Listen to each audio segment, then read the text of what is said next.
Hello বন্ধুরা, বাংলাদেশের জনপ্রিয় ছোট পর্দার অভিনেত্রী মেহজাবিন চৌধুরী তার বিকল্পে যে ছোট পর্দায় নেমে এসেছেন তার ছোট বোন মালাইকা চৌধুরী। মালাইকা চৌধুরীর সম্পর্কে অনেক কিছু জানিয়ে দেব, প্লাস মেহজাবিনের বোন কিভাবে মিডিয়া পর্দায় এসেছেন সে সম্পর্কেও জানিয়ে দেব। দুই বোনের সৌন্দর্য এমনকি হাড্ডাহাড্ডি লড়াই এমনকি জনপ্রিয়তা পেয়েছেন সকলের কাছে। মেহজাবিনের ছোট বোন মালাইকা চৌধুরী তিনি মূলত আদনান আল রাজীব প্রযোজনার ডিরেকশনে অ্যাডস মাধ্যমে মিডিয়া জগতে আত্মপ্রকাশ করেছেন। তারপর তিনি হঠাৎ করে সোশ্যাল মিডিয়া থেকে দূরে চলে যান। ঠিক তার 2 বছর পরেই আবার মিডিয়া জগতে ফিরে আসেন। এমনকি মালাইকা চৌধুরীর প্রথম নাটক বোন মেহজাবিন চৌধুরীর গল্পে কাজ করেছেন মালাইকা চৌধুরীর সন্ধিক্ষণ নাটকে। সন্ধিক্ষণ নাটকটা মেহজাবিন চৌধুরী নিজে গল্পটা লিখেছেন, আর এই গল্প দিয়ে তার বোনকে তিনি নাটকের পর্দায় কাজ করেছেন, আর সেই নাটকটি হলো সন্ধিক্ষণ। আর সন্ধিক্ষণে মালাইকা চৌধুরীর বিপরীতে ছিলেন ফারহান আহমেদ জোবান। দীর্ঘ 11 বছর আগে মেহজাবিন চৌধুরী তুমি থাকো সন্ধিপাড়ে এই নাটক দিয়ে মেহজাবিন চৌধুরী দীর্ঘ 11 বছর আগে মিডিয়া জগতে আত্মপ্রকাশ করেছিলেন।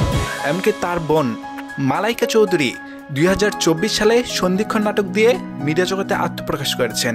অতএব দুই বোনের নাটকের কিছুটা মিল রয়েছেন, সন্ধিক্ষণ আর তুমি থাকো সন্ধিপাড়ে। মেহজাবিন তো মূলত জনপ্রিয়তা পেয়ে ফেলেছেন বাংলাদেশের পক্ষে। এখন বর্তমানে মেহজাবিনের বোন মালাইকা চৌধুরী তিনিও খুব জনপ্রিয়তা পেয়েছেন তার প্রথম নাটকে। খুব ভালো সাড়া পাওয়ার পরে বর্তমানে তিনি আরেকটা নতুন নাটকে কাজ করেছেন।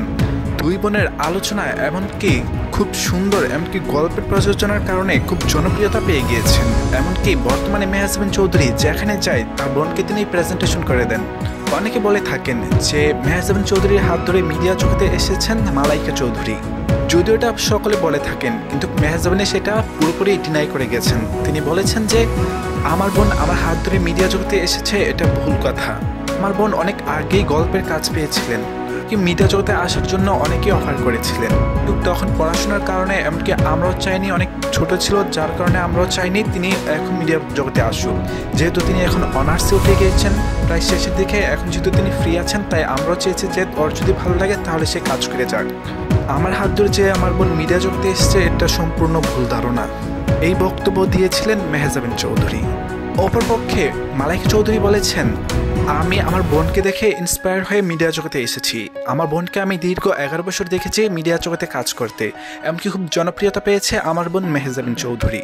সুন্দর অ্যাক্টিং, তার সুন্দর ওভারঅল, এমনকি তার মিষ্টি হাসি, এমনকি জনপ্রিয়তা দেখে আমি ইন্সপায়ার হয়ে যে কারণে আমি মিডিয়া জগতে আত্মপ্রকাশ করেছি নিজেকে, এই কথাটা বলেছিলেন মালাইকা চৌধুরী।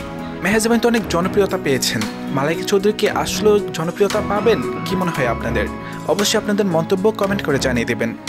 আর মালাইকা চৌধুরী আর মেহজাবিন চৌধুরীর মধ্যে কোনো পার্থক্য নেই, পুরো সেম। তাদের চেহারা যেমন, কণ্ঠস্বর তেমন, এমনকি তাদের অ্যাক্টিভিটিস সম্পূর্ণ এক।